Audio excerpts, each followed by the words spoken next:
probably definitely know John Keene's book that won last year's Poetry National Book Award has the cover of Alvin Baltrop Yeah. photo. I bought that book at the reading for the National Book Award finalists. So I saw the picture, but I didn't know who it was. I have, all these poems about like cruising and desire.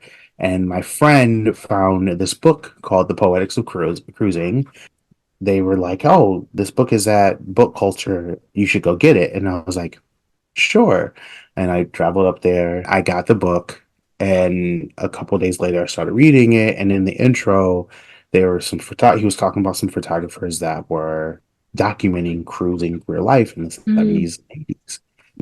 The first two were like, "Oh, people that have all this notoriety and recognition." And then there's this little known person Mm-hmm. named Alvin Baldrop. And I was like, let me look. So I looked up the art, and immediately I wrote a poem.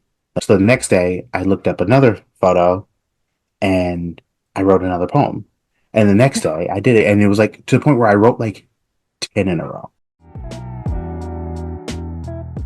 Like, there's like this, like, iron ore, like rust sediment that's like kind of folding over itself, and you can't really see the men. You see like their shoulder. Just thinking about that ruin and decay amongst this larger ruin and decay Mm-hmm. really like stood out for me.